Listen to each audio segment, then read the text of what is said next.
Queridos irmãos do Centro Espírita Augusto Silva, desejamos a todos uma ótima noite e aqui nos reunimos mais uma vez através da plataforma virtual, onde podemos nos reencontrar à luz do Evangelho, rogando a Jesus a sua presença amiga, o seu amparo e o seu apoio necessário para que possamos, durante os minutos que aqui estaremos juntos, refletir sobre a mensagem divina e buscar no Evangelho do Cristo a orientação necessária para que tenhamos as condições de plenamente desempenharmos as nossas atividades baseados nos exemplos do Cristo, fortalecidos, sobretudo, pela orientação do Evangelho, que nos permite, sobretudo, vivenciarmos novas oportunidades, evangelizados e orientados pelo nosso doce e amado Mestre Jesus. A reflexão desta noite será em torno do tema serviço, né? O capítulo do livro Fonte Viva, intitulado Sirvamos, capítulo 29. E buscaremos, junto da análise de Emmanuel, onde ele extrai um trecho da carta de Paulo aos Efésios, a reflexão onde poderemos buscar nas analogias e nos padrões trazidos pelos primeiros cristãos, o norteamento para que possamos, sobretudo, desempenharmos as nossas atividades, como mencionamos anteriormente, seguindo o padrão de Jesus, já como nos asseveram os nossos benfeitores espirituais.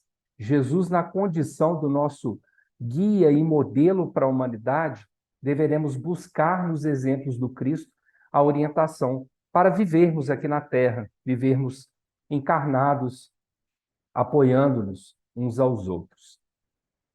E Emmanuel, o trecho da carta de Paulo aos Efésios, está registrado no capítulo 6, versículo 7, onde Paulo traz aos Efésios: servindo de boa vontade, como sendo ao Senhor e não aos homens.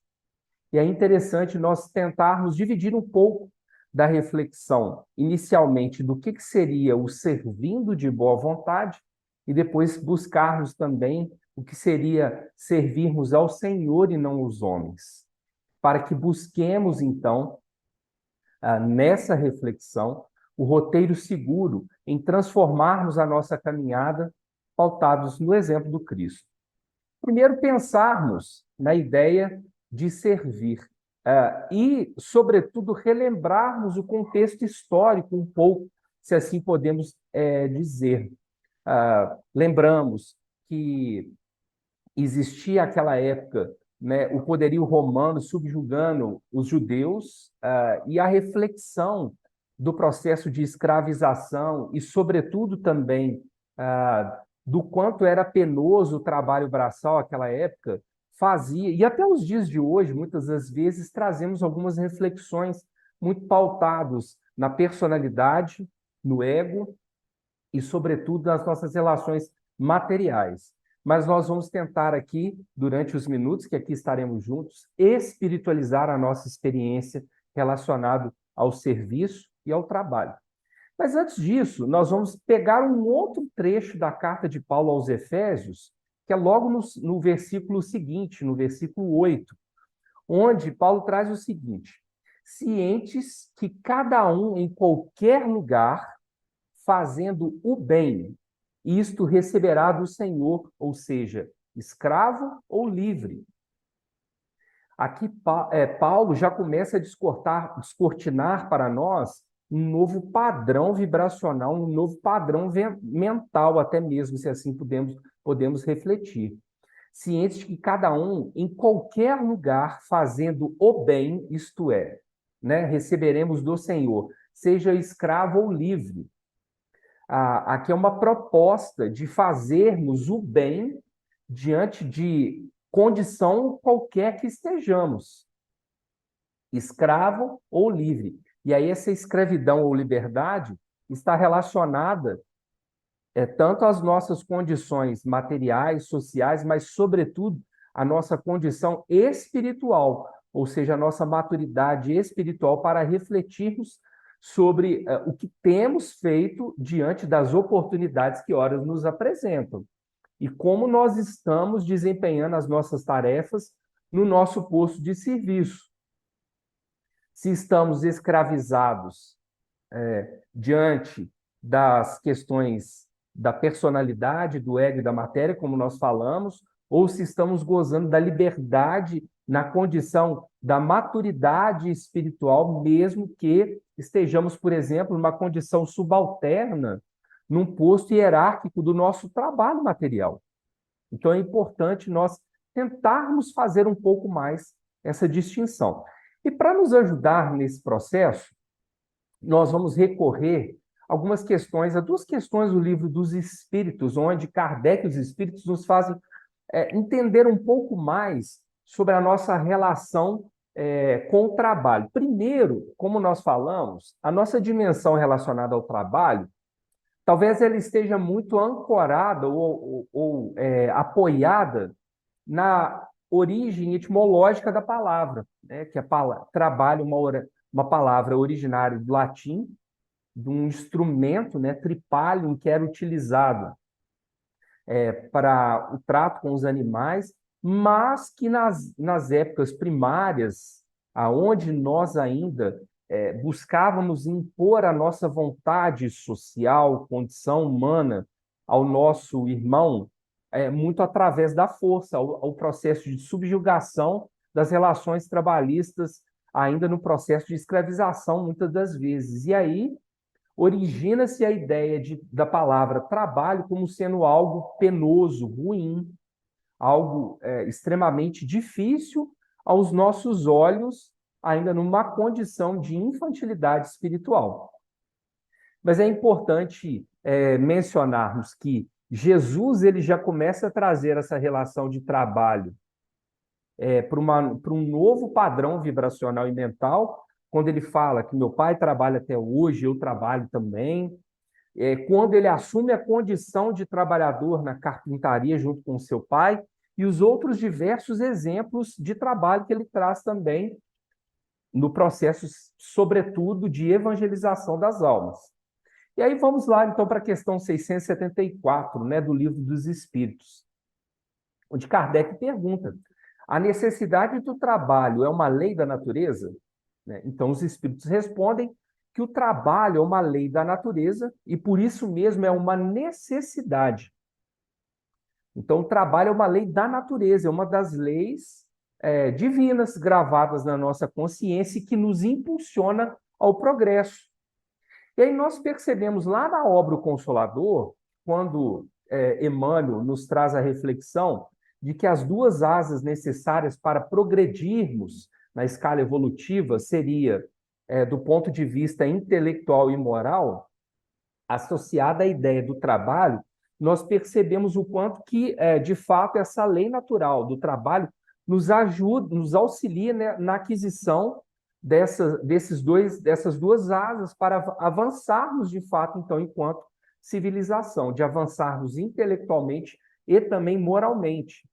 Porque logo na sequência, na resposta dos espíritos, a Kardec, eles trazem o seguinte: a civilização obriga o homem a trabalhar mais porque aumenta as suas necessidades e os seus prazeres. Por isso, a necessidade, então, de, como Emmanuel nos assevera, de avançarmos tanto intelectualmente e moralmente, do ponto de vista de estabelecermos um equilíbrio nessa relação, para que as nossas necessidades materiais elas não sobreponham as nossas necessidades morais e, sobretudo, as nossas necessidades espirituais. E aí, logo na outra questão, 675, Kardec e os espíritos continuam. Só devemos entender por trabalho as ocupações materiais, onde os espíritos respondem não.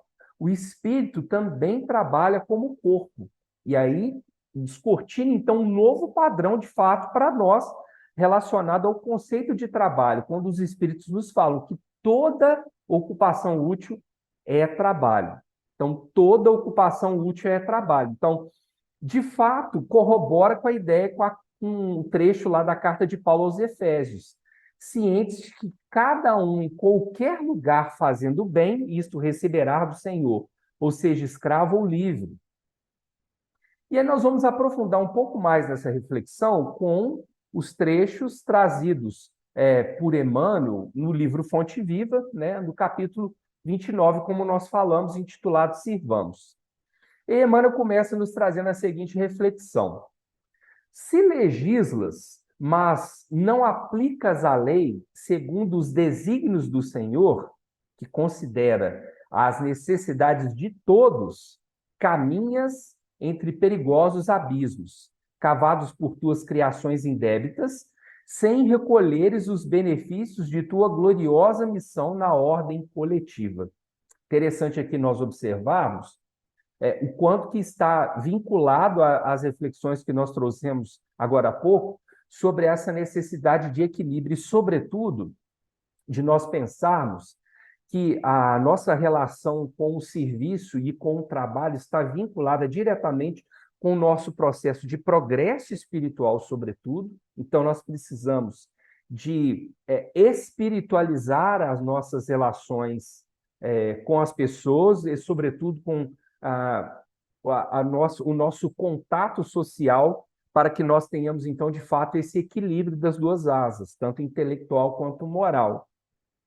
E, sobretudo, de estarmos vinculados com o nosso verdadeiro propósito, de estarmos aqui encarnados, de reconhecermos que estamos matriculados momentaneamente nessa experiência carnal, no nosso planeta escola denominado Terra, com um grande objetivo, com um grande propósito espiritual, que é avançarmos na escala evolutiva, utilizando de todos os recursos necessários que nos são ofertados pelo Senhor, aonde buscaremos, então, atender dois aspectos importantes. Primeiro, essa condição de almejarmos o nosso progresso espiritual individual, mas, sobretudo, de considerarmos, como nos fala Emmanuel aqui, as necessidades de todos também e compreendermos de que estamos, então, vinculados ao progresso coletivo também dos nossos irmãos. Então, essa relação de interdependência com aqueles que caminham ao nosso lado nos dá o contato, né, justamente dos benefícios da nossa gloriosa missão na ordem coletiva, como nos fala aqui, então, Emmanuel. Então, e ele começa aqui falando também dos desígnios do Senhor, né? Precisamos, então, relembrarmos de que desígnios, então, sobretudo, está vinculado às leis divinas, gravadas em nossa consciência, e de que, sobretudo, somos espíritos imortais. Então, necessitamos, criados simples e ignorantes, e que nós necessitamos, então, adquirir virtudes e aptidões através da prática do bem, do amor e, sobretudo, da caridade. Caridade no sentido mais amplo da palavra, como nos falam os Espíritos, né? No Livro dos Espíritos, através da benevolência para com todos, indulgência para com as imperfeições alheias e perdão das ofensas, né? Então, assim nós vamos conseguir, de fato, superar aquela expectativa, e nós vamos ver mais à frente, né, nas outras reflexões, então. Mas, primeiro, isso, na prática do bem, nós trazemos a primeira perspectiva dessa ideia da acepção mais pura da palavra caridade, como nos fez compreender Jesus nos seus exemplos, né? A benevolência para com todos, porque Jesus traz um processo de inclusão, como ele fala que é um médico que está aqui, né, para os doentes, não para os sãos. Então, ele traz uma perspectiva de atuação para com as pessoas que eram excluídas da sociedade. Então, isso vem no sentido de benevolência para com todos. Indulgência com as imperfeições alheias, quando ele nos fala da necessidade de vivenciarmos o amor em plenitude, né? Amarás o Senhor teu Deus de todo entendimento, de todo o teu espírito, e ao próximo como a ti mesmo, e também amarás o teu inimigo, né? O exercício do perdão, porque o nosso inimigo, na verdade, não é nosso inimigo, é nosso irmão que comete o erro e que nós também seremos passíveis de cometermos os mesmos erros. Então, por isso a necessidade do perdão. E por último, né, isso vai fazer com que nós desenvolvamos a nossa capacidade intelectual, quando nós buscarmos entender as complexidades das nossas relações. Quando, por exemplo, no Evangelho segundo o Espiritismo, Kardec e os Espíritos nos fazem distinguir a nossa relação, né, da nossa parentela espiritual, da nossa parentela corporal, de compreendermos um pouco mais das nossas relações, o quanto talvez elas sejam complexas, e que precisamos caminhar através do serviço para transformarmos relações que até então eram basicamente relações corporais, trazendo as dificuldades necessárias para o nosso progresso, em relações onde elas possam ser mais harmônicas e assim transformarmos na nossa grande ideia de família universal, né? E isso vai fazer com que nós avancemos intelectualmente, mas, sobretudo, moralmente também, quando teremos capacidade de sermos um pouco mais solidários uns com os outros. E aí, Emmanuel avança, né, na reflexão, onde ele nos traz que se administramos, mas não observamos os interesses do Senhor na estrada em que nos movimentamos, na posição de mordomo da vida, nós então iremos sofrer as ameaças de soterrar o coração em caprichos escuros, sem desfrutarmos as bênçãos da função que exerces no Ministério Público. E aqui, a administração são de todos os recursos que nós podemos pensar.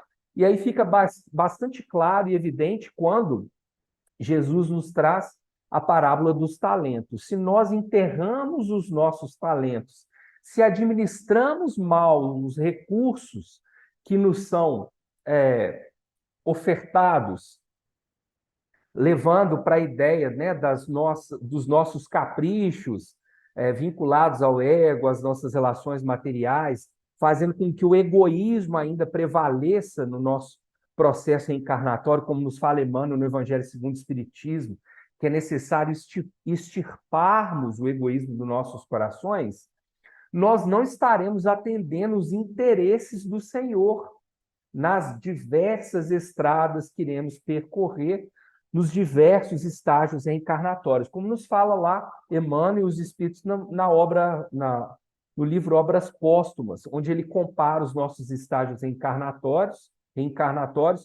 como florestas interligadas por estradas, onde essas diversas experiências estarão vinculadas, sobretudo, à nossa relação de apoiarmos uns aos outros, de mostrarmos como nos desvencilharmos dos percalços e dificuldades dessas estradas e dessas florestas, para que assim possamos avançarmos individual e coletivamente nesse grande projeto, né, de transformação espiritual.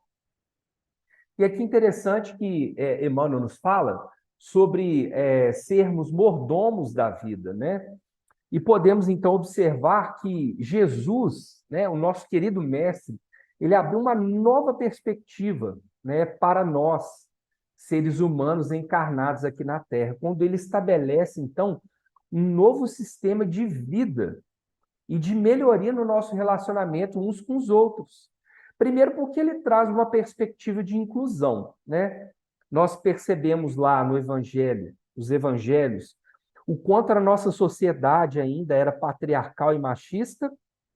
Ele traz o processo de inclusão das mulheres, num primeiro momento, o quanto que as pessoas que eram relegadas socialmente também, né, as que não gozavam de status social, ou até mesmo aqueles que passavam por dificuldades de ordem financeira, de ordem vinculada às questões da saúde, todos esses eram excluídos da sociedade, e ele trabalha num processo de inclusão dessas pessoas, tanto no convite para trabalhar com ele no apostolado, na divulgação da Boa Nova, quanto também de trazer a mensagem primeiramente para essas pessoas, porque elas tinham o coração, o terreno fértil para receber o Evangelho. Então, Jesus ele traz aqui uma outra perspectiva do ponto de vista social. E as transformações das relações também, porque aqueles entendermos, compreendermos, de não dogmatizarmos também esse processo e compreendermos também que qualquer um de nós somos capazes de compreender a mensagem.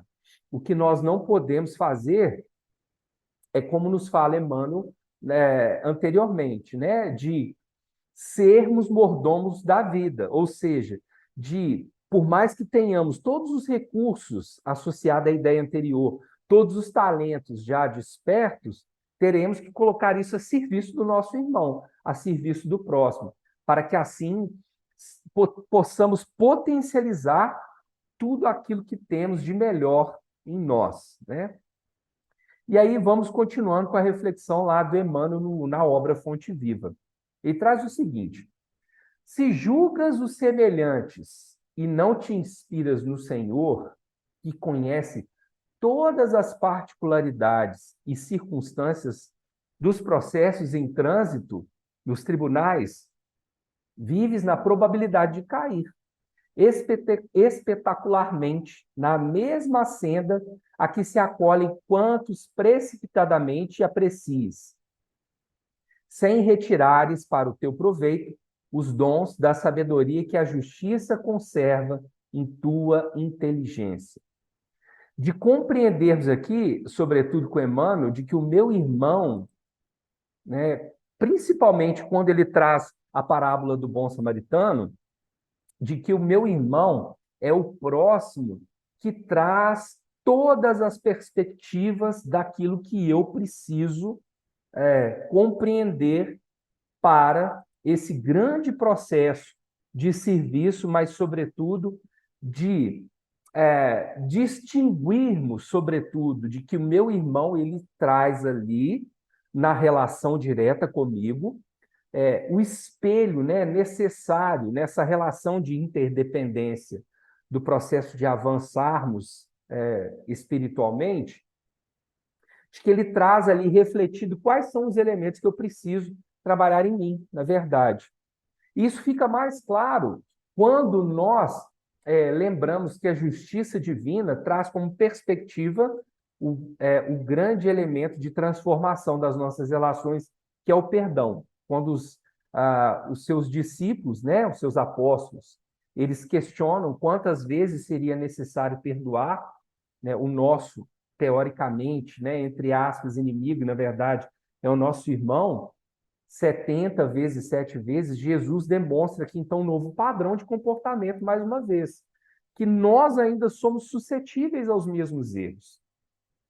Isso fica mais claro lá no Evangelho segundo o Espiritismo, no capítulo 10, né, quando Jesus traz essa nova perspectiva, né, esperando o paradigma, né, de amarmos o nosso irmão, e até mesmo ele complementa que deveremos amar o nosso inimigo. Lá, então, no Evangelho segundo o Espiritismo, fica bastante claro quando Kardec e os Espíritos trazem o seguinte: a misericórdia é o complemento da brandura, porquanto aquele que não for misericordioso não poderá ser brando e pacífico. Ela consiste no esquecimento e no perdão das ofensas. O ódio e o rancor denotam a alma sem elevação e nem grandeza. O esquecimento das ofensas é próprio da alma elevada, que paira acima dos golpes que lhe possam desferir. E isso fica mais evidente ainda quando nós refletimos na obra O Céu e o Inferno, quando nós infringimos uma lei divina, que é necessário os 3 passos decisivos para o nosso processo de superação. É necessário, primeiro, que eu me arrependa. E o processo de arrependimento, ele vai muito dessa relação.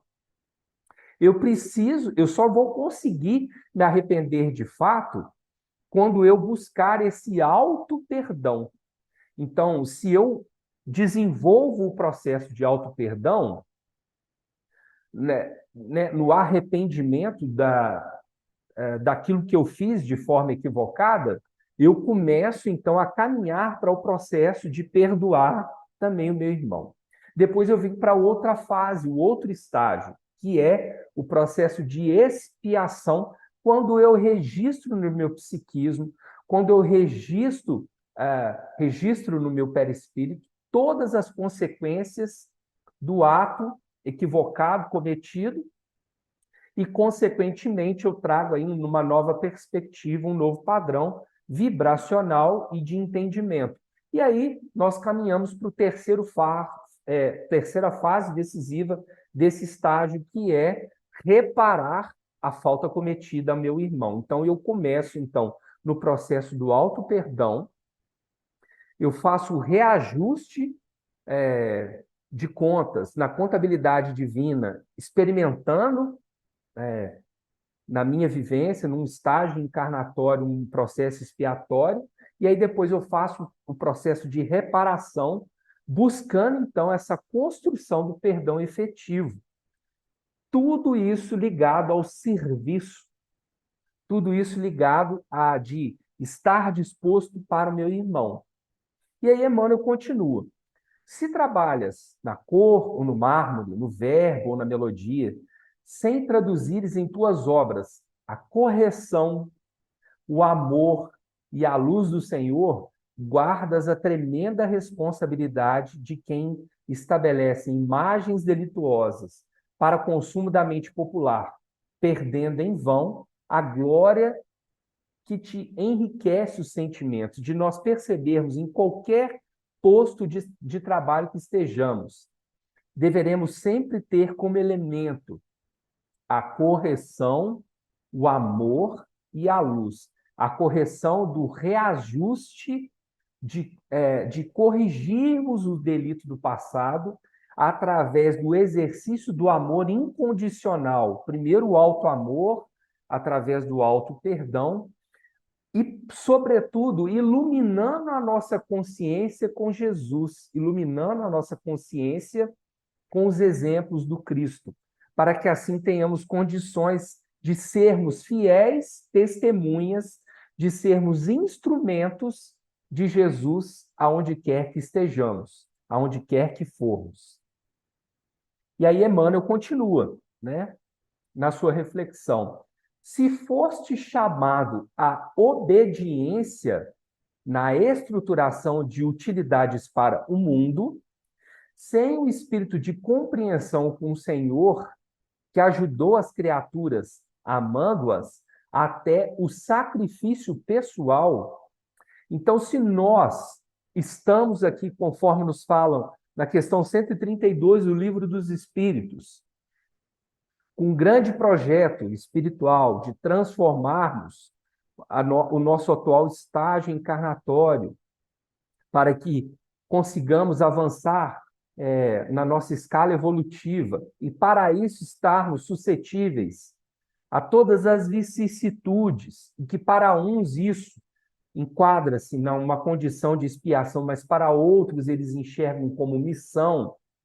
E assim, quando nós compreendermos com o Senhor essa grande experiência, esse grande laboratório, teremos condição, então, de assumirmos consciencialmente a parte que nos cabe na criação, de sermos, então, co-criadores, porque estaremos, então, já no ponto favorável para o sacrifício pessoal.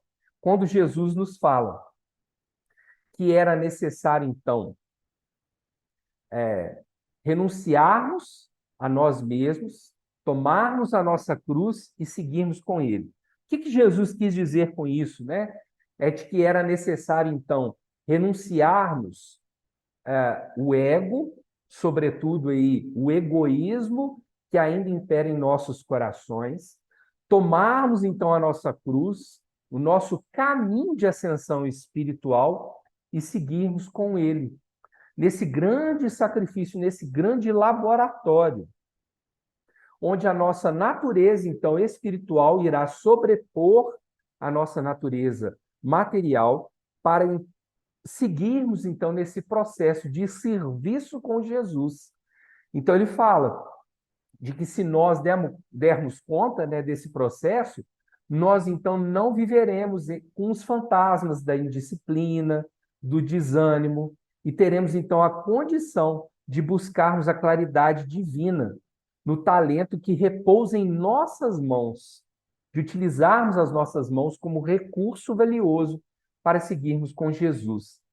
E ele traz, quase finalizando a reflexão da obra Fonte Viva: amigo, a passagem pela terra é aprendizado sublime.